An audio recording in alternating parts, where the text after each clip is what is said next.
अभी तक हम लोगों ने दो पॉइंट चार्ज के बीच में कूलॉम फोर्स को पढ़ा था, लेकिन अब जब चार्ज डिस्ट्रीब्यूटेड हो, चार्ज बॉडी किसी चार्ज बॉडी पे फोर्स लगा रहा हो या चार्ज बॉडी किसी पॉइंट चार्ज पर फोर्स लगा रहा हो, तो उस पर फोर्स कैसे हम लोग सॉल्व करेंगे उसको देखते हैं। तो पहला इलस्ट्रेशन लेते हैं। मान लीजिए कि आपके पास एक रॉड है, जिस पर charge plus plus plus plus plus plus plus plus plus plus ऐसे फैला है और इसका लेंथ L है, और यहां पर R दूरी पर एक पॉइंट चार्ज Q रखा है और इसका लीनियर चार्ज डेंसिटी लैम्डा है। तो इसके द्वारा इस पर फोर्स या इसके द्वारा इस पर फोर्स बताना है।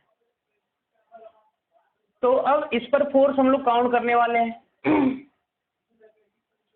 तो अगर आपके पास दो पॉइंट चार्ज होता Q1 और Q2 और इनके बीच का डिस्टेंस अगर R होता तो F is equal to K Q1 Q2 by R² कर लेते हैं, बड़े आराम से ये लग जाता। कूलॉम लॉ तभी तक वैलिड है जब ये दोनों चार्ज वेरी ना करे और इनके बीच का डिस्टेंस भी वेरी ना करे, लेकिन इस जगह पे चार्ज डिस्ट्रीब्यूटेड है। अब हम लोग अगर लिखना चाहें कि मान लीजिए इसकी वजह से इस पर टोटल चार्ज सपोज करते हैं स्मॉल q है, तो F जो फोर्स लगाएगा इस पर क्या K Q बाई R² कर सकते हैं? अब नहीं कर सकते, क्योंकि Q चार्ज फैला है न कि पॉइंट है। कौन सा डिस्टेंस ले, R² करे या K Q बाई L² करे, इसमें से कुछ भी नहीं कर सकते। अब यहाँ पे कूलॉम लॉ वैलिड नहीं है क्योंकि यहाँ पे पॉइंट चार्ज के लिए था। तो ऐसे जगहों पे न्यूटन और लेबनीज ने एक गणित का खोज किया जिसका नाम होता है डिफरेंशिएशन। कैसे हुआ उसको समझते हैं। अगर इसको हम लोग देखें, यह आपका लेंथ में डिस्ट्रीब्यूटेड है। अगर इसको हम लोग क्या करें, एक पॉइंट चार्ज से मिलके बना हुआ माने कि यह किससे मिलके बना है, पॉइंट चार्ज से मिलके बना है। मान लीजिए कि ये dq पॉइंट चार्ज है जो लेंथ कितने में है, dx लेंथ में होने का मतलब यहां से मान लेते हैं कि इस वाले पॉइंट चार्ज से कितनी दूरी है, x दूरी है। यह dx का मतलब क्या है, dx टेंस टू 0 का मतलब यह 0 से जस्ट बड़ा है, मतलब ये पॉइंट के जैसा है। अब ऐसे जगहों पे अगर हम लोग क्या करें, इस dq की वैल्यू निकाल लें, तो इस dq के द्वारा इस q पर लगने वाला फोर्स हम लोग काउंट कर सकते हैं। तो इस समय पे ये दूरी क्लियर रहेगी क्योंकि यहां से लेकर के यहां तक भी ये x है और यहां से लेकर के यहां भी क्या है, x है। अगर यह डिस्टेंस थोड़ा भी बड़ा होगा तो फिर से वही दिक्कत आ जाएगी जो यहाँ पे आ रही थी, मतलब दो चार्जेस के बीच के डिस्टेंस को लेने में हम लोग को दिक्कत आना शुरू हो जाएगा। लेकिन यह जितना छोटा होगा उतना ही एक्चुअल करेक्ट आंसर आने वाला है क्योंकि इनके बीच का डिस्टेंस मिल जाएगा। इसी लेंथ को तोड़ने की जो क्रिया है, प्रोसेस है, इसका नाम होता है डिफरेंशिएशन। अब उसके बाद इस dq के द्वारा इसको अलग सोचें कि यह dq चार्ज है और यह q चार्ज है, तो यह dq वाला इस q को रिपेल करेगा। मान लेते हैं dF फोर्स से, बहुत स्मॉल फोर्स लगा रहा है, dF फोर्स इस डायरेक्शन में लगा रहा है। तो इस dF की वैल्यू तो हम लोग लिख सकते हैं K into Q into dq charge upon इनके बीच की दूरी क्या हो गई, x² हो गई। तो ये स्थिति करने में हम लोग कोई दिक्कत नहीं था। अब इस dq की वैल्यू क्या है, वह वैल्यू लेते हैं। तो उसके पहले हम लोगों ने पढ़ लिया था कि लैम्डा क्या होती है, इसके पहले वीडियो में हम लोगों ने पढ़ लिया है। तो dq की वैल्यू क्या होती है, लैम्डा में अगर उतने लेंथ का गुणा कर दे तो चार्ज मिल जाएगा। मतलब क्या है कि लैम्डा बराबर क्या होता है, चार्ज पर यूनिट लेंथ होता है। तो लैम्डा बराबर जितने का चार्ज, मतलब डी क्यू चार्ज है, कितने लेंथ में फैला है, डी एक्स लेंथ में फैला है। तो डी क्यू बराबर कितना हो जाएगा, लैम्डा इंटू डी एक्स। मतलब लैम्डा का फॉर्मूला कैसे पढ़ेंगे, जितने का चार्ज बटा उतने का लेंथ। या फिर चार्ज निकालना होगा तो लैम्डा में लेंथ का गुणा कर देंगे, क्योंकि क्या है ये कूलाम पर मीटर है, तो मीटर से गुणा करेंगे तो कूलाम बनेगा। यह सब बातें हम लोगों ने पहले पढ़ चुका है। जिसको यह वीडियो या जिसको लैम्डा के बारे में जानकारी ना हो, वह चार्ज का तीसरा वाला पार्ट पढ़ लेगा, उसको ये पार्ट क्लियर हो जाएगी। अब उसके बाद अगर हमने क्या कहा कि इस चार्ज के द्वारा इस पर फोर्स बताना है, तो ये बड़े आराम से लिख लिया हमने, इसीलिए इसको तोड़ा। अब ऐसे ही छोटे छोटे टुकड़े डी क्यू यहाँ देखें, उसके द्वारा इस पर फोर्स काउंट करें। ऐसा डी क्यू यहाँ सोचे, उसके द्वारा इस पर फोर्स काउंट करें। ऐसा डी क्यू यहाँ सोचे, उसके द्वारा इस पर फोर्स काउंट करें। ऐसा डी क्यू यहाँ सोचे, उसके द्वारा फोर्स काउंट करें। सभी डी क्यू की वजह से जो फोर्स होगा एक ही डायरेक्शन में होगा। जितने भी चार्ज होंगे यहां से लेकर के यहां तक, सभी इसको रिपेल करेंगे, एक ही डायरेक्शन में होगा। तो चूंकि फोर्स वेक्टर क्वांटिटी है, इसलिए हम लोग मैग्नीट्यूड के साथ साथ डायरेक्शन को भी सोचेंगे। और डायरेक्शन सबका अगर सेम है एक ही डायरेक्शन में, तो हम लोग सारे मैग्नीट्यूड को इसी स्थान पे जोड़ सकते हैं। तो इस जगह पे अब ऐसे ही छोटे छोटे टुकड़े को अगर हम लोग जोड़ते जाएं, तो इन सभी छोटे टुकड़े के द्वारा जो फोर्स आया, डीएफ आया, उन सभी को अगर हम लोग जोड़े तो उसी का नाम होता है इंटीग्रेशन। अब यह इंटीग्रेशन अपने आसानी के लिए है, क्योंकि अगर यह छोटा सा चार्ज आप जितना छोटा टुकड़ा करेंगे, यह लेंथ लिखने में हमको उतनी ही आसानी होगी, पॉइंट चार्ज बनाने में उतनी ही आसानी होगी, कूलॉम लॉ वैलिड हो जाएगा। लेकिन अगर यह लेंथ थोड़ा भी बड़ा होगा तो यह फोर्स उतना ही गलत आएगा, मतलब एक्चुअल कैलकुलेशन नहीं आ पाएगी। तो उसके लिए यह लेंथ जितना छोटा होगा उतना फायदा होगा। अब अगर इस छोटे से लेंथ के द्वारा इस पर फोर्स काउंट किया, मतलब ऐसे कह ले कि इतना टुकड़ा करे जो लगभग अनंत के बराबर हो, इनफाइनाइट के बराबर हो, तो जितना छोटा टुकड़ा करेंगे उतना ही करेक्ट कैलकुलेशन देगा। अब उसके बाद अगर ऐसे ही टुकड़े के द्वारा फोर्स आपने काउंट किया और सभी के द्वारा जोड़ना शुरू करेंगे, तो अनंत बार जोड़ना भी पड़ेगा, तो जिंदगी बीत जाएगी हम लोगों की जोड़ने में। इसी गणित को न्यूटन और लेबनिज ने आसान किया, जो कि आपको फार्मूला पहले से मिला हुआ है डिफरेंशिएशन इंटीग्रेशन का। जो फार्मूला जिसने पढ़ा होगा वो झट से अब कैलकुलेट कर लेगा। तो शुरुआत में जिसने डिफरेंशिएशन इंटीग्रेशन नहीं पढ़ा होता है, जैसे जो 12 में गए होंगे, बायो के स्टूडेंट होंगे, मैथ्स के स्टूडेंट अभी नहीं पढ़े होंगे 12 वाले, लेकिन टारगेट बैच या जो 12 पास आउट हैं वो पढ़े होंगे। तो जो पढ़े हैं उनके लिए तो ये आसानी की बात है, जिसने नहीं पढ़ा है यही फार्मूला कैलकुलेट करना उनको टफ होता है। लेकिन स्थिति क्या है, सोचिए ध्यान से, अगर फार्मूला आपको पता है तो कितने आसानी से आप कैलकुलेट कर सकते हैं, और जिसने फार्मूला बनाया होगा उसने कितना मेहनत किया होगा। इसलिए उनका मेहनत डायरेक्ट आपको छोटे में दे दिया जाता है, इसलिए हमको टफ लगता है, लेकिन यह है हमारे आसानी के लिए फार्मूला। इसलिए इस गणित को सीखना बहुत इंपॉर्टेंट है, फिजिक्स का यह मेन पार्ट है। जेई एडवांस 25% इसी से पूछता है और फिजिक्स के हर एक चैप्टर में आता है, इसके बिना फिजिक्स अधूरी है। अगर ये नहीं आया तो आपका एडवांस में सिलेक्शन भी नहीं होगा। इसलिए इस गणित को जैसे जैसे हम आगे पढ़ाते जा रहे हैं, आप वैसे वैसे इसको सीखते जाइए। तो k q d q by x square आ गया। फिर से देखते हैं क्या किया हम लोगों ने, इसको एक्स पर जा करके एक dx का एलिमेंट लिया। एलिमेंट का मतलब पॉइंट से मिलके बना हुआ है। इस पॉइंट पे जो चार्ज था उसको dq माना, उस dq की वजह से इस q पे लगने वाला फोर्स df था। उस df की वैल्यू अब हम लोग लिख सकते हैं, उसको हम लोगों ने लिख लिया। तो dq की वैल्यू क्या आएगी, वह कितनी आएगी, लैम्डा इंटू dx आएगा। रख लेते हैं यहाँ से, क्या आया, k q lambda into dx by कितना हो गया, एक्स स्क्वायर। अब केवल यही वाला तो फोर्स लगाएगा नहीं, यहां से लेकर के यहां तक जितने चार्ज हैं इस पर फोर्स लगाएंगे।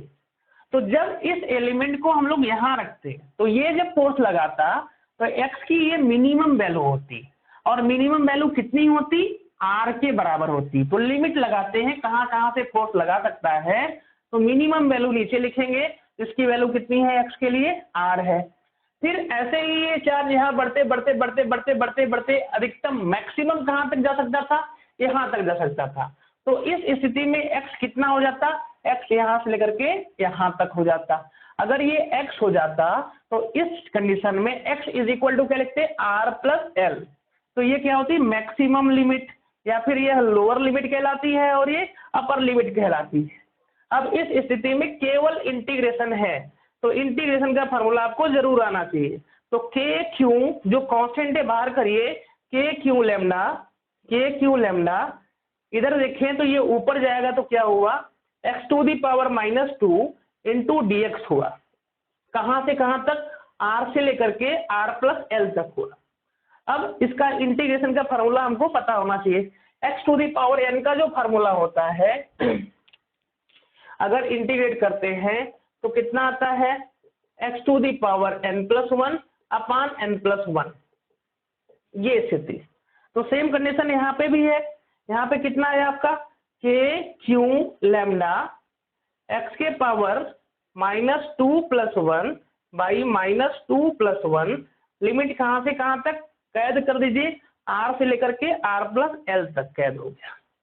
अब उसके बाद क्या हुआ, वैल्यू रखते हैं यहाँ से, तो कितना आएगा ये के क्यू लेमडा, देखिए ये x के पावर -1 अपान -1, तो कहने का मतलब इधर माइनस बाहर कर लेते हैं, यहाँ से माइनस बाहर हो गया।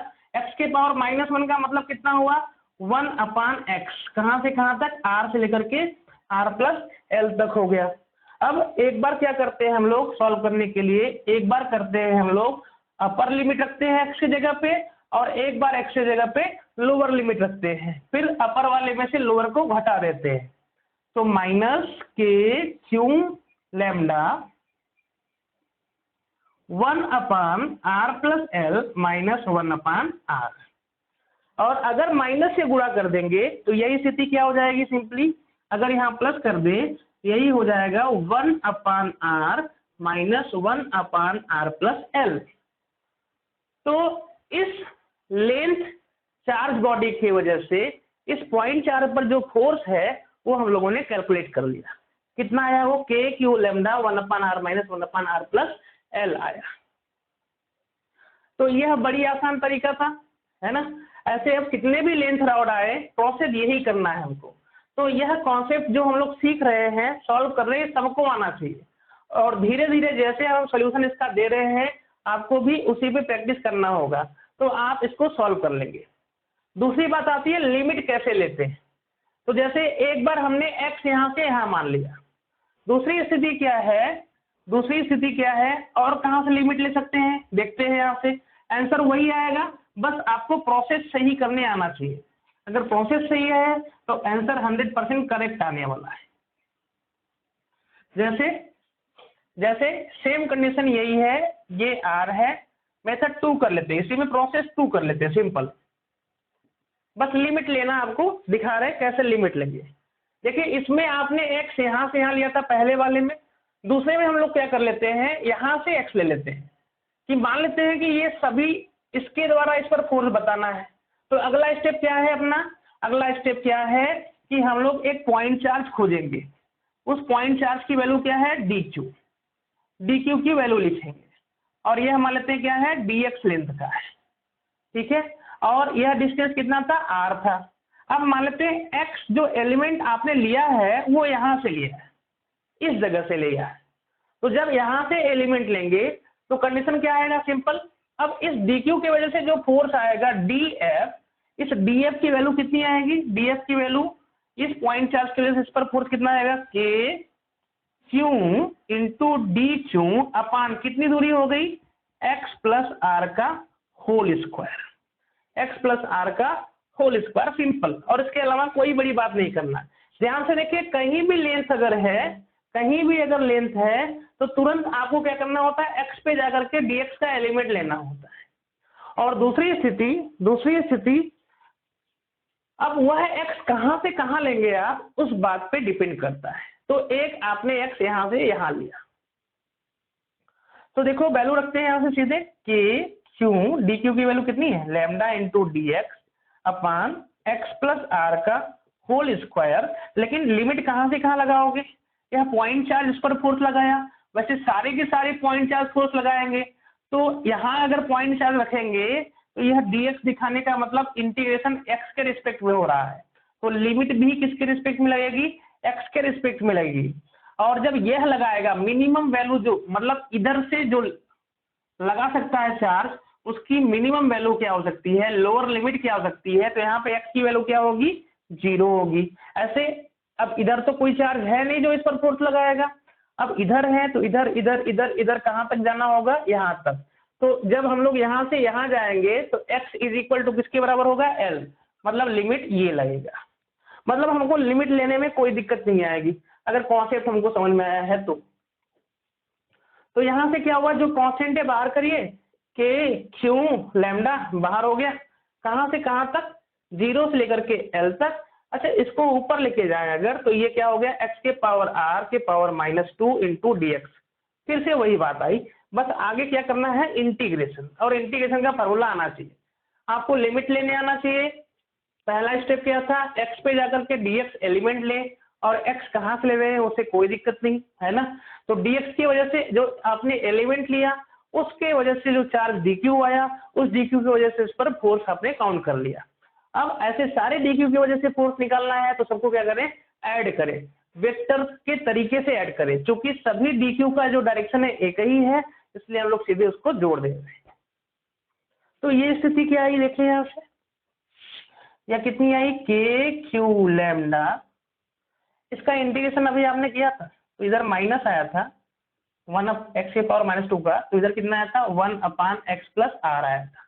कहां से लेंगे लिमिट, 0 से लेकर के l तक, तो क्या आएगा ये माइनस के क्यू लैम्डा, एक बार अपर लिमिट किसके जगह पे, x के जगह पे, तो कितना आएगा 1 upon l plus r minus x की जगह क्या होगा, 0 होगा, 1 अपान आर, माइनस से गुणा करेंगे तो यही स्थिति क्या हो जाएगी सीधे, ये स्थिति हो जाएगी इधर r प्लस l। देखें पहले जो आंसर आया था वही आंसर अभी भी आया है, बट ये इज इक्वल टू 1। स्थिति क्या है, बस हमको कॉन्सेप्ट समझ में आना चाहिए, और बार बार इतनी जरूरत है इस कॉन्सेप्ट की कि फिजिक्स में अगर आपको एडवांस करना है और उसका 25% हर एक चैप्टर में रहता है, और कौन टॉपिक रहता है, यह टॉपिक रहता है। इसलिए कोई अगर एक बार इसको सीख लिया तो हर एक चैप्टर में बड़े आसानी से उसको यही टॉपिक दिखेगा, नहीं तो हर बार एक नई बार दिखती है और आदमी हमेशा परेशान रहता है।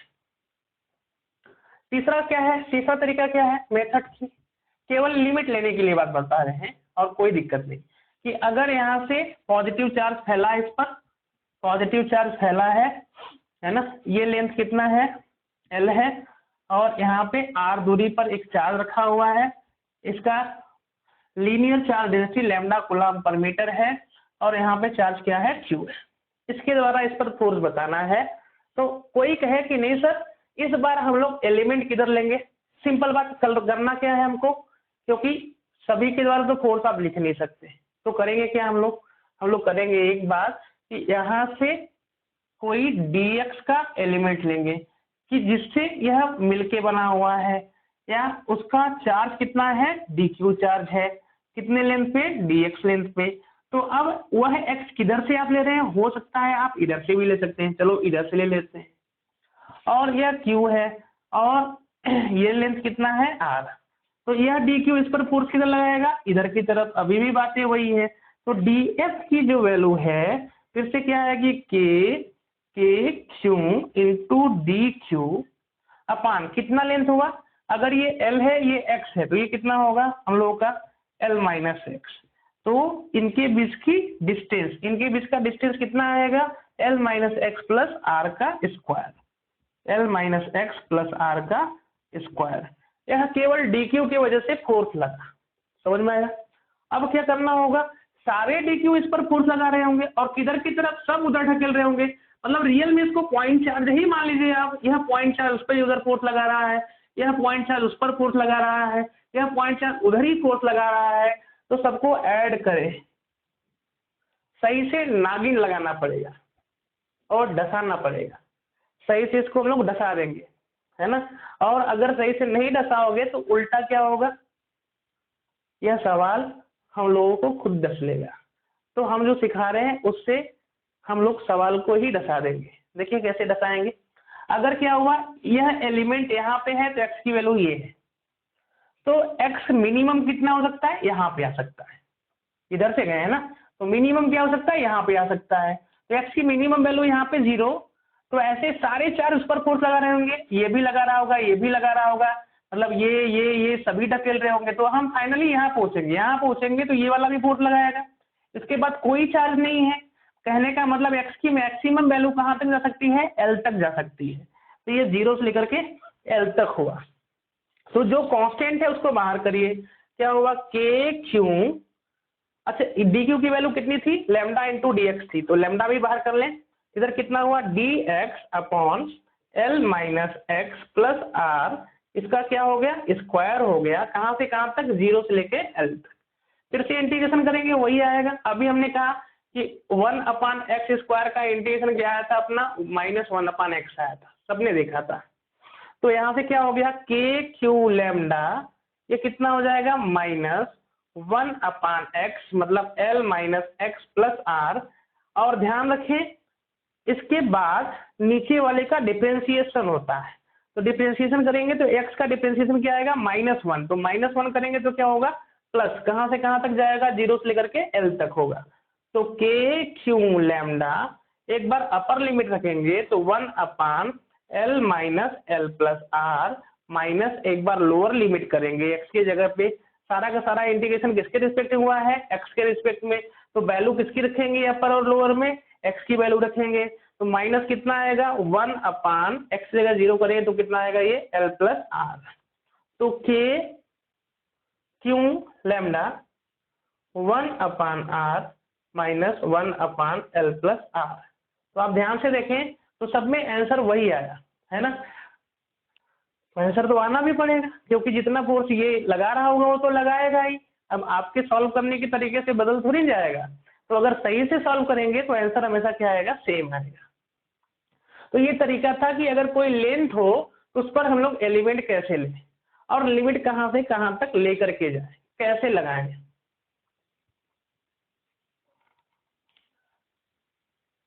तो अगला सवाल देखते हैं।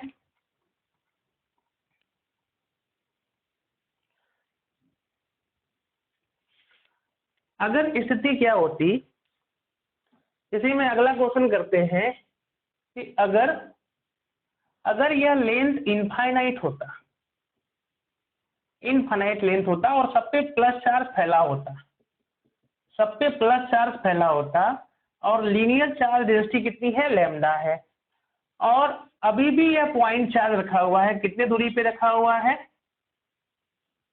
रखा हुआ है r दूरी पे। तो इस बार इस पर फोर्स कितना लगेगा, इस पर फोर्स सिंपल, ध्यान से देखो, जब इसका लेंथ L था तो फार्मूला कितना था, देखिए यहाँ से वो आया था k q lambda 1 upon r minus 1 upon l plus r, ये स्थिति थी। लेकिन अगर लेंथ इनफाइनाइट कर दे, लेंथ अगर इनफाइनाइट कर दे तो यही एफ की वैल्यू कितनी आ जाएगी, k q lambda 1 by r minus 1 by infinite plus r, मतलब इनफाइनाइट ही आएगा। और 1 अपान इनफाइनाइट की वैल्यू क्या होती है, 1 अपान इनफाइनाइट की वैल्यू होती है 0। तो इस स्थिति में क्या हो जाएगा आंसर, यहाँ पे आंसर क्या हो जाएगा, F इज इक्वल टू के क्यू लैम्डा बाई आर। मतलब अगर एक रॉड ऐसे है इनफाइनाइट लेंथ का, उसी के डायरेक्शन में, मतलब उसी के लेंथ के डायरेक्शन में एक चार्ज रखा है, तो आंसर क्या आता है, ये आता है। अगला सवाल लेते हैं। अभी केवल हम लोग क्या करेंगे, सवाल इसमें कोई भी रटेंगे नहीं, कॉन्सेप्ट जरूर सीखेंगे। यह एक कॉन्सेप्ट है, एक ही टॉपिक में नहीं आने वाला, बार बार आने वाला है, पूरे फिजिक्स में आता है। जैसे हम लोग क्या कर दिए कि एक रॉड है यहाँ पे जिसका लेंथ L है और इस पर प्लस चार्ज फैला है, प्लस चार्ज फैला है और कैसे फैला है, लैम्डा इज इक्वल टू, अगर ये y एक्सिस है और इधर x एक्सिस है ना, इधर x एक्सिस है, तो लैम्डा जो इसका लीनियर चार्ज डेंसिटी है, लैम्डा वेरी कर रहा है 2 + 3x के हिसाब से, 2 + 3x के हिसाब से वेरी कर रहा है। और एक पॉइंट चार्ज रखा हुआ है यहाँ पे Q, कितना है कोऑर्डिनेट इसका r, 0, ये स्थिति है। ठीक है, तो अगर हम लोग यहाँ से देखें r, 0 नहीं, इसका कोऑर्डिनेट ले लेते हैं हम लोग, r, 0 का मतलब क्या हो जाएगा, इसको ले लेते हैं r + L, 0, मतलब हमारा कहने का मतलब क्या है, ये दूरी कितनी है, r है। तो अब ये इस पर फोर्स लगाएगा, सवाल वही है अभी, बस हमने लैम्डा क्या कर दिया, वेरिएबल कर दिया। वेरिएबल का मतलब क्या होगा, जैसे जैसे x चेंज होगा, x = 0 पर रखें अगर, तो लैम्डा की वैल्यू कितनी है, 2। यह क्या होता है, कूलाम पर मीटर, मतलब 1 मीटर पर कितना कूलम है, 2 कूलम इस हिसाब से। लेकिन जैसे x की वैल्यू चेंज होगी, जैसे x बराबर अगर 1 मीटर होता तो लैम्डा की वैल्यू कितनी आ जाती, 5 कूलम पर मीटर। मतलब अब x बराबर 1 मीटर पे 1 मीटर में लैम्डा 5 कूलम है, मतलब जैसे x थोड़ा भी चेंज होगा तो लैम्डा की वैल्यू अलग हो जाएगी। और चार्जेस की जो वैल्यू है, जो डिस्ट्रीब्यूटेड है, उसकी संख्या चेंज हो जाएगी। तो इसका मतलब क्या हुआ, चार्ज यहाँ पे वेरिएबल है, मतलब यहाँ पे अगर कम चार्ज है तो यहाँ पे और ज्यादा, यहाँ पे और ज्यादा, यहाँ पे और ज्यादा, ऐसे ऐसे फैल रहा होगा। कहाँ तक फैला है, या लेंथ में फैला है। तो इस स्थिति में हमको क्या करना होगा अगर यहाँ से देखें तो फिर से अब फोर्स इसके द्वारा लिखना है, तो F बराबर, अगर आपके पास पॉइंट चार्ज होता तो K Q1 Q2/r² करते तो कोई दिक्कत नहीं आती, लेकिन K Q1 Q2/r² तो हो ही नहीं सकता, क्योंकि R तो क्लियर ही नहीं, इनके बीच का जो डिस्टेंस है वो क्लियर नहीं है। अब उसके लिए क्या करते हैं हम लोग, उसके लिए हमको अब समझ में आ रहा है कि अगर पॉइंट चार्ज होता तब तो काम हो जाता। तो हम लोग क्या करते हैं, यहाँ से तुरंत, अगर ये रॉड है तो x पे जा करके यहाँ से कहीं से लेंथ ले सकते हैं, ये तो बात समझ में आ गई। अपने हिसाब से यहाँ से x पे जा करके एक dx का एलिमेंट सोचे, और dx का एलिमेंट क्यों सोच रहे हैं, इसका मतलब हमको समझ में आना चाहिए। मान लीजिए इस पे चार्ज कितना है, dq। अब इस dq की वजह से इस पर जो फोर्स होगा वो तो लिख सकते हैं, वह इधर ढकेल रहा है इनको df फोर्स से। तो df की जो वैल्यू आएगी वह कितनी आएगी, k × q × dq अपॉन इनके बीच का डिस्टेंस का स्क्वायर, कितना हुआ वो, x², है ना, k q dq upon x²। dq की वैल्यू कितनी होगी, x लेंथ पे। हाँ, अब एक चीज और देखना होगा, यह जो x है वो किधर से किधर वेरिएबल है, इधर से। सवाल में मान लीजिए लिखा रहेगा x is a distance from origin. तो अब यहाँ पे जरूरत पड़ गई, अगर इधर से आएंगे तो लैम्डा की वैल्यू क्या होगी, उसको हमको इक्वेशन में रखना होगा। तो अगर यहाँ से हम लोग क्या कर लें, सिंपल, इस बार x का एलिमेंट किधर से लाना चाहिए, हम लोगों को इधर से लेना चाहिए। उधर से भी लेते तो कोई दिक्कत नहीं होता, थोड़ा सा लेंदी पड़ता है, x की वैल्यू इस हिसाब से रखना पड़ता है। अब जैसे सवाल ने बोला है उधर से हम लोग चले गए, तो df की वैल्यू ये आ गई, तो लैम्डा इंटू, क्योंकि x दूरी पे जो लैम्डा है वो ये है, तो लैम्डा इंटू dx करने में कोई दिक्कत नहीं, k q lambda into dx upon x² हो गया। अब x² नहीं होगा, अब तो x² नहीं होगा, अब क्या होगा, यहाँ से इनके बीच की दूरी कितनी है, इनके बीच की दूरी कितनी है, अगर ये x लिया तो ये L - x + r होगा, तो ये L - x + आर हो जाएगा, तो यहाँ से l minus x plus r का square, l minus x plus r का स्क्वायर। बस कॉन्सेप्ट हमको सही से आना चाहिए, अगर कॉन्सेप्ट सही है तब तो कोई दिक्कत नहीं, और जैसे हम कर रहे हैं वही चीज आपको सीखना है ना, इसको रटने की जरूरत नहीं है, एक बार समझ में आ गया तो एकदम सिंपल होता है ये स्थिति। अगर अगर किसी का मन था कि नहीं सर हम इधर से लेते एलिमेंट, इधर से लेते, इधर y पे जाकर के dy का एलिमेंट लेते, तो इस स्थिति में यहाँ पे x बराबर कितना रखना पड़ता है हम लोगों को, वह वैल्यू लेते हैं हम लोग, है ना, तो इसी के टर्म में लेना पड़ता, तो थोड़ा सा लेंदी पड़ता, कोई दिक्कत नहीं। तो ऐसे ही करते हैं। अब क्या करें, यह पॉइंट चार्ज की वजह से फोर्स लिखा, तो सभी के द्वारा करना होगा, तो क्या करना पड़ेगा, यहाँ से हम लोगों को नागिन लगाना पड़ेगा, और नागिन कहाँ से कहाँ दिखेगी, जब इसकी मिनिमम वैल्यू यहाँ पे क्या है 0, और जो चार्ज मैक्सिमम यहाँ से जा सकता है इस पर फोर्स लगा सकता है, यहाँ से लेकर के यहाँ तक का चार्ज इस पर फोर्स लगा सकता है, तो यहाँ पे x की वैल्यू 0, और अधिक से अधिक कहाँ तक जा सकते हैं हम लोग, L तक, तो लिमिट क्या होगी 0 से लेकर के L तक होगी। और लेमडा की वैल्यू कितनी हो गई यहाँ से, k इंटू क्यू बाहर हो गया, और लेमडा की वैल्यू अगर रखे कांस्टेंट नहीं है, क्योंकि क्या है वो 2 + 3x इस हिसाब से वेरी कर रहा है, इसलिए उसको हम लोग बाहर नहीं कर सकते, अपॉन कितना हो जाएगा ये L minus x plus r, इसका क्या हो गया स्क्वायर। अब इसका इंटीग्रेशन करना होगा, यह क्या हो गया 0 से लेकर के L तक हो गया, 0 से लेकर के L तक हो गया। अब इसके बाद सिंपल इसका इंटीग्रेशन अगर हम लोगों ने कर दिया तो आंसर क्या हो गया आ गया। अब अगर 12 के बच्चे हैं, है ना, तो इंटीग्रेशन नहीं पढ़ा है तो कोई दिक्कत नहीं, अभी आगे पढ़ेंगे, लेकिन बेसिक फार्मूला हमको पता होना चाहिए। और बायो के बच्चे हैं तो ऐसा सवाल आने वाला नहीं, आ भी जाएगा तो बेसिक इंटीग्रेशन हमको आना चाहिए।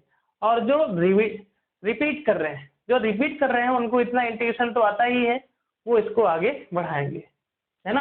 हमारा कहने का मतलब एलिमेंट हम लोग कैसे लेते हैं, आगे 2 अपान ये करके प्लस x अपान ये करके आंसर को हम लोग सॉल्व करेंगे।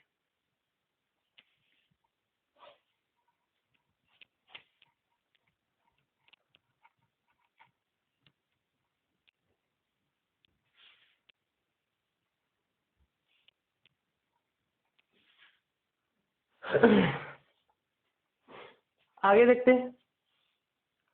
अच्छा, इस क्वेश्चन को आप ट्राई करिएगा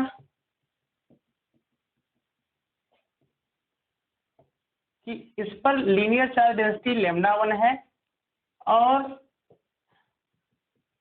इधर भी चार्ज रखा हुआ है जिस पर लीनियर चार्ज डेंसिटी λ2 है। यह डिस्टेंस क्या है r इनके बीच का, और ये L है। इसके द्वारा इस पर फोर्स या इसके द्वारा इस पर फोर्स हमको काउंट करना है। तो इसके द्वारा R पॉइंट पे हम लोगों ने निकाल लिया है एक फोर्स, अब वहां से लेकर के यहाँ तक इंटीग्रेट करना होगा, बस यही स्टेप फॉलो करना होगा, है ना। एक बार खुद से ट्राई करिएगा, नहीं आएगा तो अगली बार इलेक्ट्रिक फील्ड वाले टॉपिक में ऐसा सवाल फिर से आने वाला है, तो वहां पे फिर से रिवाइज कराया जाएगा इसको।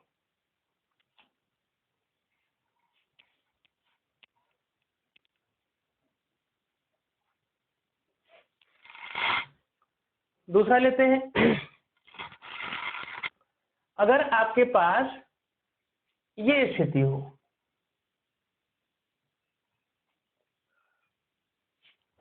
कि ऐसे रॉड हो और ये इनफाइनाइट तक जाए, और सभी पर plus plus plus plus plus plus plus plus lambda हो, लैम्डा कूलॉम पर मीटर फैला हो, और चार्ज यहां पे रखा हो r दूरी पर, एक चार्ज रखा हुआ है q। ऐसे वायर के सिस्टम को सेमी इनफाइनाइट वायर कहते हैं, मतलब इधर से इनफाइनाइट गया है केवल एक तरीके, तो उसको कहते हैं सेमी इनफाइनाइट वायर।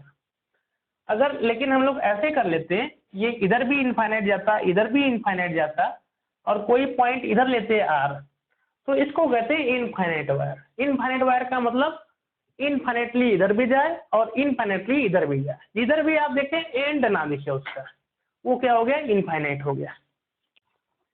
तो ऐसे वायर को हम लोग कहते हैं सेमी इनफाइनाइट वायर। तो सेमी इनफाइनाइट वायर के सामने क्यू चार्ज रखा हुआ है ना, तो इस पर कितना फोर्स होगा, है ना। क्वेश्चन लिखना होगा तो आप जरूर लिख लिया करिए, find out force on a point charge due to semi infinite wire. ठीक है, तो प्रोसेस देखते हैं कैसे करना होता।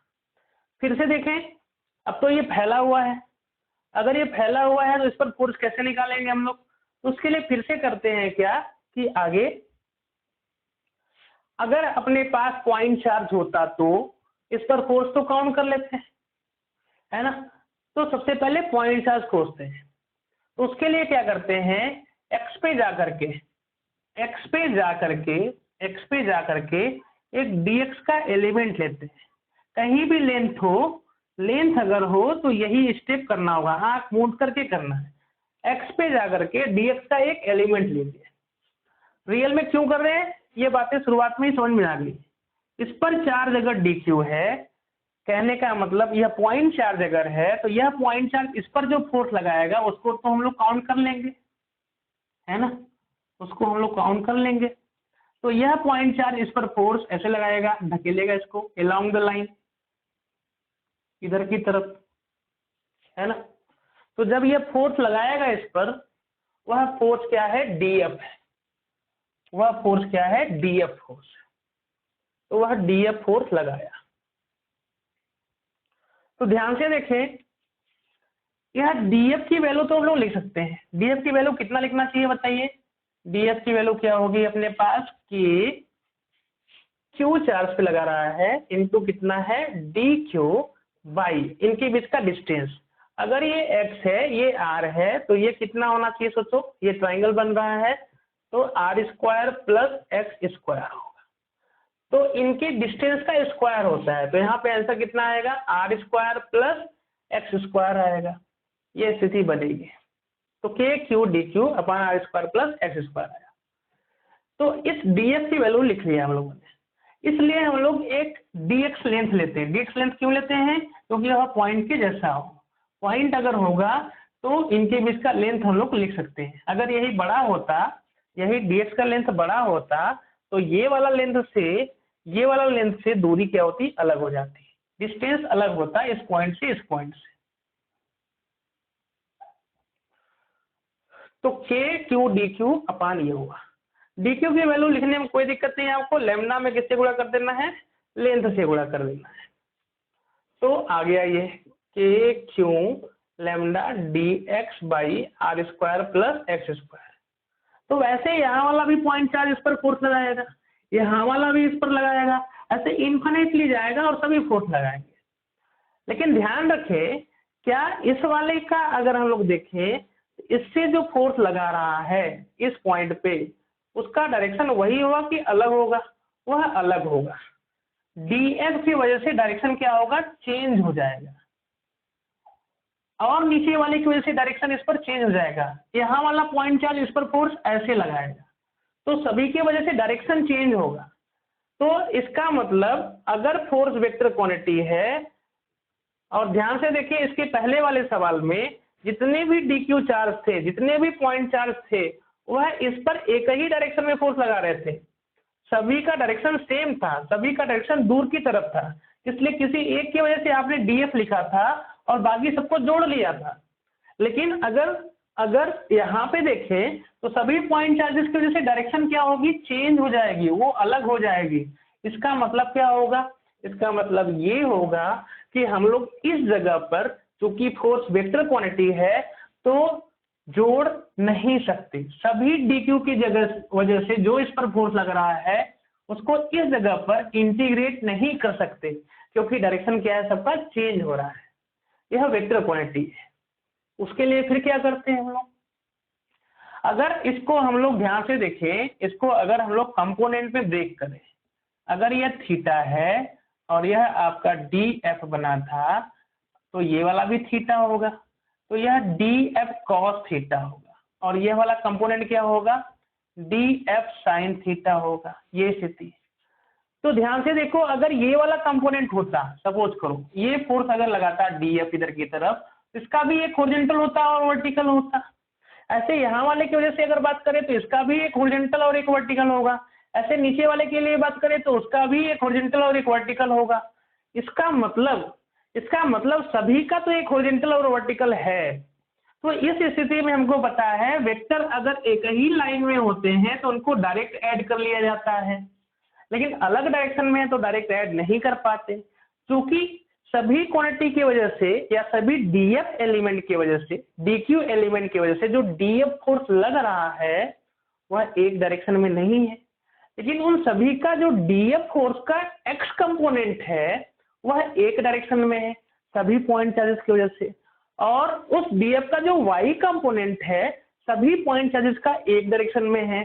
तो हम लोग क्या कर सकते हैं, यहाँ पे एक्स कंपोनेंट को जोड़ सकते हैं सभी के, और वाई कंपोनेंट को जोड़ सकते हैं। इसलिए अब क्या करते हैं, आपके पास दो फोर्स मिला, एक एफ एक्स मिला जो एक्स एक्सिस में खाली लग रहा है, डी एफ कॉस थीटा, उसको पूरा जोड़ेंगे, और वैसे ही एक क्या मिलेगा, एफ वाई मिलेगा, उसको जोड़ेंगे।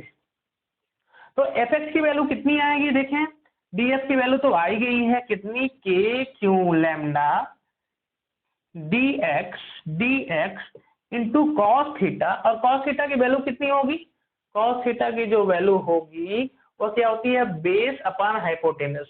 बेस कितना है, आर, और हाइपोटेनस ये है, तो कितना हो जाएगा ये, आर बटा under root r square plus x square, upon में ये कितना था, r square plus x square था। ठीक है, अब इसको जोड़ना होगा। ठीक है, और x की वैल्यू कहां से कहां तक है, देखो इस पर जो इसका मिनिमम लिमिट हो सकता है, ये वाला पॉइंट चार्ज फोर्स लगाएगा, वैसे ये लगाएगा, कहां तक के पॉइंट चार्ज लगाएंगे, इनफाइनाइट तक लगाएंगे।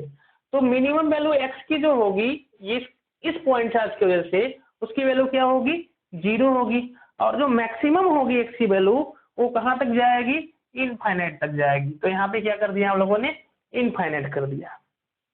जो कांस्टेंट है उसको बाहर कर लेते हैं, जो कांस्टेंट है बाहर कर ले, के क्यू लैम्डा इंटू आर बाहर हो गया, इधर कितना बचा, डी एक्स अपॉन, इसका मतलब कितना हुआ, इसका पावर 1/2 और इसका पावर कितना है 1, तो कितना हो जाएगा ये r square plus x square, इसके पावर कितना हो गया ये 3/2। अब इसका इंटीग्रेशन करना है, तो देख ले जो 12 में पहली बार गए हैं अभी इंटीग्रेशन नहीं पढ़े हैं वो देख ले कैसे इंटीग्रेट करते हैं। जब ऐसा चीज आएगा, क्योंकि यह बार बार आता है इसलिए इसको जान ले, ऐसा इंटीग्रेशन आपको बार बार मिलेगा। तो r square plus x square अगर है तो उस जगह पे क्या करते हैं, अब इसका फार्मूला तो हम लोगों ने पढ़ा नहीं, इसका फार्मूला अगर नहीं पढ़ा तो उसको तरीके से सॉल्व करते हैं। वो कैसा तरीका है उसको देखते हैं। देखिए अगर यहाँ पे हम लोग मान लें कि r square plus x square बराबर t square, let method of substitution होता है, एक स्टेप बढ़ गए, बाकी फिजिक्स में यहाँ तक है जो आपको पढ़ना है, ये चीज करने आना चाहिए। तो अब यहाँ पे dx है तो दोनों तरफ डिफरेंशिएट करिए, है ना, तो दोनों तरफ अगर डिफरेंशिएट करेंगे तो क्या आएगा, ये आपका आर स्क्वायर का डिफरेंशिएशन क्या आएगा 0, एक्स स्क्वायर का डिफरेंशिएशन कितना आएगा 2x dx, और इधर कितना आएगा 2t dt। एक्स स्क्वायर का एक बार करेंगे फिर एक्स का करेंगे, ऐसे टी स्क्वायर का 2t आएगा तो इसका क्या आएगा, फिर किसका आएगा टी का आएगा, तो x इंटू डी एक्स बराबर क्या हो गया t इंटू डी टी हो गया, ये स्थिति है ना। तो अब यहां से क्या हो गया, आर स्क्वायर की वैल्यू ये आ गई, तो x dx बराबर टी डी टी। अब x की वैल्यू तो अपने पास है ही नहीं, है ना, तो dx बराबर T by D T, by कितना हो जाएगा x आ जाएगा, और बाई x आएगा तो x की वैल्यू यहाँ से कहीं लेना पड़ेगा हम लोग को। देख लेते हैं tan थीटा की वैल्यू कितनी है, tan theta is equal to कितना आएगा, theta perpendicular upon base, r हो गया, मतलब एक्स बराबर कितना हो गया, आर टेन थीटा। ज्यादा अच्छा है कि एक्स बराबर ये ना माने, एक्स बराबर ये मानने से गड़बड़ होगा, है ना। आगे आते हैं, यहाँ पे ज्यादा उचित क्या होगा कि अगर अगर अगर एक्स बराबर क्या मान लेते हैं, ये ही रख देते हैं, एक्स बराबर आर टेन थीटा ही रख देते हैं, तो और आसानी हो जाएगा। या तो आप लेट करिए, ऐसे जगह पे मिलेगा, या तो देख के करिए कि ये स्थिति रखने पे ज्यादा आसान है ना। तो जैसे ही रखेंगे तो बताओ एक्स बराबर आर टेन थीटा, और यहाँ dx चाहिए, तो dx का मतलब क्या होता है, डिफरेंशिएशन। तो डिफरेंशिएशन करोगे तो dx, आर कांस्टेंट है बाहर, टेन थीटा का डिफरेंशिएशन क्या होता है, सेक स्क्वायर थीटा इंटू क्या होता है, डी थीटा। ये स्थिति है। और यहाँ जैसे ही वैल्यू रखेंगे हम लोग के क्यू लैम्डा, dx की वैल्यू रख देते हैं, इंटू आर भी है, dx की वैल्यू कितनी हो गई है, r sec square theta into d theta upon नीचे कितना हो गया, r square plus x square की जगह पे क्या रख दें, एक्स की जगह पे आर टेन थीटा, तो क्या होगा ये r square tan square theta, इसके पावर कितना है 3/2, है ना। तो ये स्थिति आई। यहाँ तक तो सबको समझ में आ गया होगा, है ना।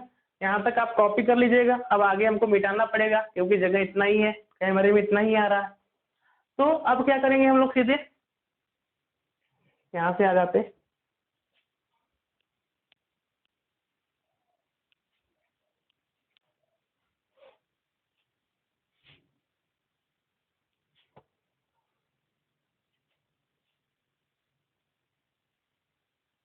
है ना। यहाँ से अगर हम लोग देखें तो क्या है आपका फार्मूला, वहां से फोर्स की वैल्यू कितनी आई थी, k q lambda into are हो गया था।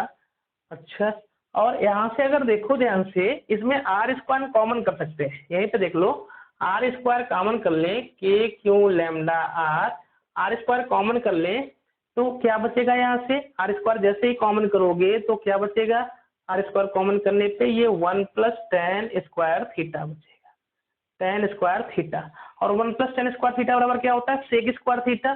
तो ये क्या बना पूरा, r square sec square theta, और ये बाई 2 है तो 2 से 2 कट जाएगा, तो नीचे बचा क्या, फाइनली इंटीग्रेशन के भीतर उधर बचा है r sec square theta upon r sec theta, under root से हटेगा तो आर सेक थीटा बचेगा, उसका क्यूब कितना होगा, r cube sec cube theta, और क्या है ये डी थीटा। तो ये आर आर बाहर कट जाएगा, नीचे क्या बचेगा, आर सेक थीटा ये कट जाएगा, एक सेक थीटा बचेगा। तो क्या हुआ, इधर क्या हुआ, नीचे क्या बचा है आर, देख लीजिए आर स्क्वायर और उधर आर क्यूब, तो भाई क्या हुआ, के क्यू लैम्डा बाई आर, उधर कितना बचा 1 सेक थीटा का मतलब कितना होता है, cos theta into d theta. अब इस बार तो इधर डी थीटा आ गया, क्या आ गया, डी थीटा। मतलब अब इंटीग्रेशन किसको देख के करना होगा, थीटा को देख के करना होगा, किसको देख के करना होगा, थीटा को देख करके करना होगा। तो ये स्थिति बनी, तो थीटा को देख के करना होगा, तो उसको देखते हैं। तो उसके लिए फिर क्या करेंगे हम लोग,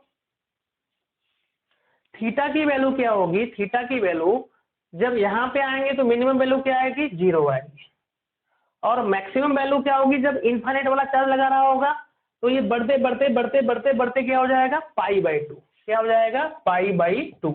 एक तो यहाँ से देख के कर सकते हैं, दूसरा स्टेप क्या है, इससे देख के कर सकते हैं, x बराबर आर टेन थीटा से, क्योंकि यहाँ पे जो आपने लिमिट लगाई थी 0 से लेकर के इनफाइनाइट तक, यह किसको देख के लगाया था, dx को देख के लगाया था।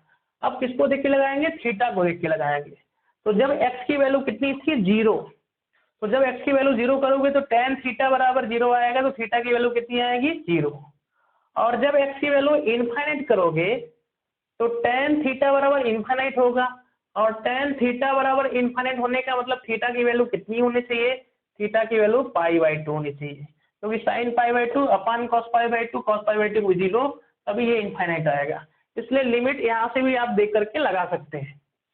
तो ये स्थिति क्या आई आपकी, f = k q lambda by r, cos theta का इंटीग्रेशन होता है साइन थीटा, फ्रॉम 0 से लेकर के क्या हो गया, π/2। f = k q lambda by are एक बार अपर लिमिट तो कितना आएगा, साइन पाई बाई 2, थीटा की जगह पे रखेंगे माइनस साइन 0, एक बार थीटा की जगह पे पाई बाई 2 और एक बार थीटा की जगह पे 0, तो साइन पाई बाई 2 की वैल्यू 1 और साइन 0 की वैल्यू 0, तो आंसर कितना आया। ये सारा का सारा जो आप सॉल्व कर रहे हैं एफ एक्स के लिए सॉल्व कर रहे हैं, तो f x is equal to कितना आया, k q lambda by r. इसकी वैल्यू कितनी आई, k q lambda by r. किस एक्सिस में जो सॉल्व किया, तो एक्स में, है ना। फिर इसको मिटा करके अब किसको सॉल्व करना है, ये सारा का सारा किधर जोड़ा है आपने, हॉरिजॉन्टल कंपोनेंट के, जितने भी सभी के हॉरिजॉन्टल कंपोनेंट थे उनको जोड़ा, तो ये आंसर आया। अब किसकी बारी आएगी, सभी के वर्टिकल कंपोनेंट में, सभी के जब वर्टिकल कंपोनेंट को अगर हम लोग जोड़ेंगे तब आंसर कितना आएगा, उसको देखते हैं।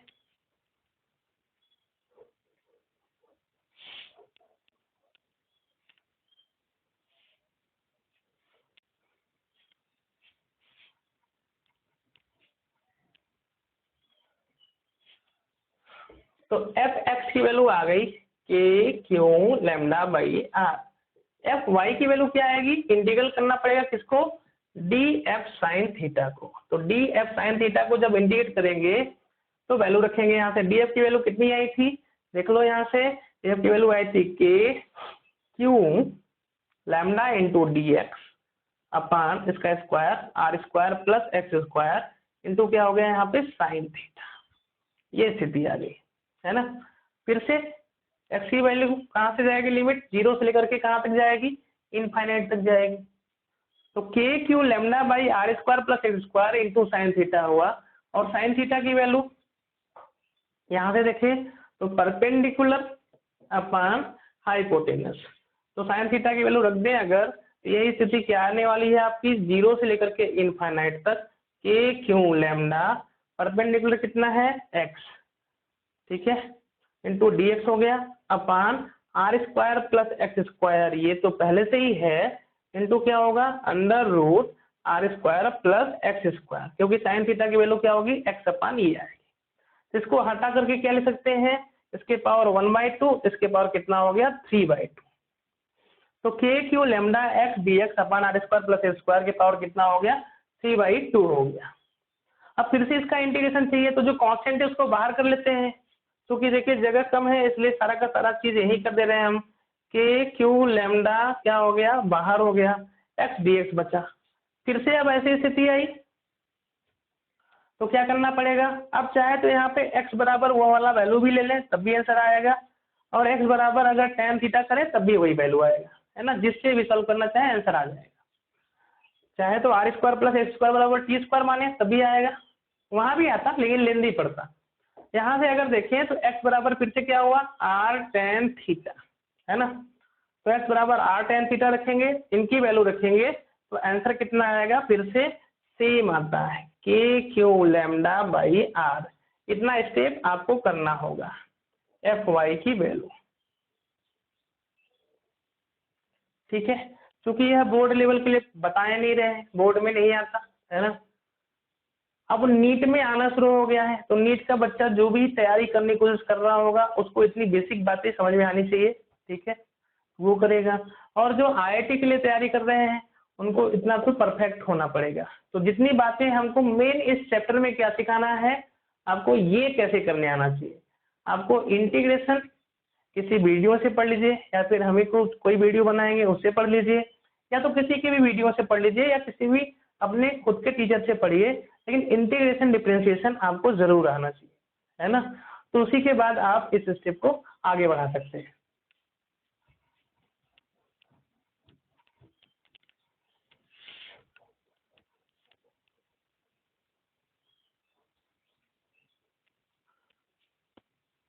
तो सवाल क्या था आपका कि semi infinite length of wire था और चार्ज कितना था यहाँ पे Q था, और सब पे plus plus plus plus plus plus plus plus plus plus ऐसे फैला था, और यहाँ पे Q चार्ज था। तो इस स्थिति में इस पर क्या हुआ, फोर्स किधर की तरफ आया, एक इससे दूर गया Fx और एक इससे भी दूर गया Fy। अब इसको कैसे याद करेंगे उसको देखो, हाँ दोनों की वैल्यू कितनी थी, के लेमडा क्यू बाई आर, उसकी भी वैल्यू भी कितनी थी, मैग्नीट्यूड दोनों का सेम है, एफ एक्स और एफ वाई का जो मैग्नीट्यूड है के क्यू लैम्डा बाई आर। हालांकि अगर नेट फोर्स निकालना होगा तो इनका रिजल्टेंट आएगा, और इनका रिजल्टेंट क्या होगा, इनके इनके बीच में होके जाएगा, सबको पता है।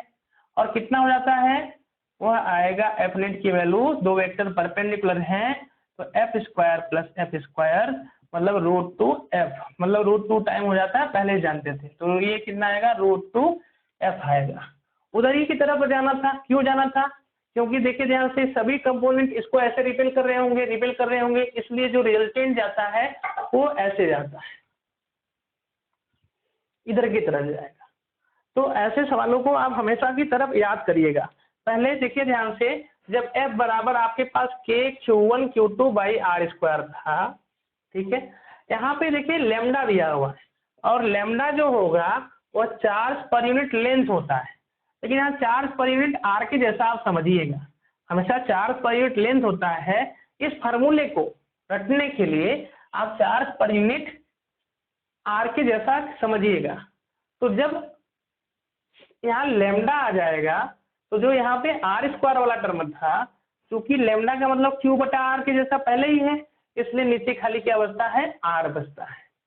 तो k q one q two by r square अगर था तो अब वो नहीं रहेगा, के लेमडा क्यू बाई क्या हो जाएगा, आर हो जाएगा। ऐसे याद करिएगा हमेशा के लिए, और यह फार्मूला बार बार मिलेगा आपको। तो ये स्थिति बनी, एक तो प्रोसेस आना चाहिए और एक तो फार्मूला याद होना चाहिए। तो कैसे इसको रटेंगे, देखिए ध्यान से, अगर लेंथ किसमें है, सेमी इनफाइनाइट वायर किसमें है, अगर minus y axis, minus y में, तो एक कंपोनेंट प्लस वाई में गया है और एक कंपोनेंट इससे दूर गया है, मतलब एक परपेंडिकुलर कंपोनेंट मिलेगा और एक पैरेलल मिलेगा, एक इससे परपेंडिकुलर कंपोनेंट मिलेगा और एक पैरेलल मिलेगा। लेकिन जो पैरेलल कंपोनेंट होगा वह किधर की तरफ होगा, अगर ये प्लस है तो यह स्थिति क्या होगी, लेंथ अगर इधर होगी तो डायरेक्शन क्या होगा, उसके अपोजिट होगा। लेकिन अगर यही नेगेटिव होता, यही अगर नेगेटिव चार्ज होता, यहाँ पे माइनस होता, तो इस क्यू चार्ज पे नेट फोर्स किधर की तरफ लगता, अभी लॉजिक समझ में आ गया, वो अट्रैक्ट करता, इधर की तरफ लगता, क्योंकि सारे चार्जेस अट्रैक्ट करते तो रिजल्टेंट इधर कहीं आता। तो इस स्थिति में एक कंपोनेंट इधर आएगा और एक कंपोनेंट इधर आएगा। तो यहाँ से क्या हुआ, एक लेंथ के ही डायरेक्शन में और एक अट्रैक्ट हो रहा है। तो आप चाहे जैसे समझ सकते हैं, प्लस है तो दूर भाग माइनस है तो इधर खींचेगा, और इधर खींचेगा तो एक कंपोनेंट इधर और एक कंपोनेंट इधर आएगा। तो प्लस से हमेशा याद रहे तो और अच्छा है। ये स्थिति एफ एक्स हुआ, एफ वाई हुआ। यही चीज अगर ग्रेविटेशन में होता, ग्रेविटेशन में होता, मान लेते हैं कि ये क्या हो गया, ऐसे ऐसे ऐसे ऐसे इनफाइनेटली उधर जा रहा है और मास फैला है, लेमडा बराबर क्या है, लेमडा बराबर यहाँ पे मास अपान लेंथ है। मास फैला है तो मास दूसरे मास को क्या करता है, अट्रैक्ट करता है। मान लीजिए यहाँ पे कोई मास है, तो इस स्थिति में जब ये अट्रैक्ट करेगा तो एक फोर्स इधर की तरफ लगना होगा और एक इधर की तरफ होना चाहिए, क्योंकि इधर के भी अट्रैक्ट कर रहे होंगे, समझ में आया, और इधर का भी अट्रैक्ट कर रहा होगा, रिजल्टेंट इधर जाएगा। अच्छा, जो वैल्यू आएगी एफ एक्स और एफ वाई की, वो क्या आनी चाहिए, वो अभी रख लेना चाहिए, क्योंकि यहाँ पे के, तो जहाँ के होता है वहां पे हम लोग क्या रखते हैं, जी रखते हैं ग्रेविटेशन में, और लेमडा तो लेमडा ही रहेगा, लेकिन जहाँ क्यू है वहां पे क्या हो गया, एम हो गया। तो एफ एक्स की वैल्यू कितनी आ जाएगी, g lambda into m by r, और वही किसकी वैल्यू होगी, एफ वाई की। एग्जैक्टली यही आंसर आने वाला है। अब इस हिसाब से आपको क्या होगा, ये तीनों बातें क्लियर होनी चाहिए, जैसे आपको दिमाग में बैठे। एक क्या होता है इसके, अगर अब क्या करें हम लोग, पॉजिटिव के लिए समझे रहे हैं तो नेगेटिव के लिए अपने आप आएगा। तो अगर ये प्लस है तो एक क्या होगा, इसके परपेंडिकुलर होगा और एक क्या होगा, उससे दूर जाएगा। मतलब इसके वजह से आंसर अगर लिखना हो तो सोचो क्या होगा, आंसर लिखना होगा तो नेट क्या होगा, एक तो एक्स में गया तो एफ एक्स आई कैप, और एक किस में गया है, एफ वाई जे कैप। मतलब कितना हो गया, एफ एक्स आई कैप के लिए अगर हम लोग बात करें तो यहाँ कितना आ जाएगा, वही के लैम्डा क्यू बाई आर, सबके लिए कॉमन है, तो आई कैप प्लस जे कैप जाएगा। और भी प्रैक्टिस कराते हैं आपको।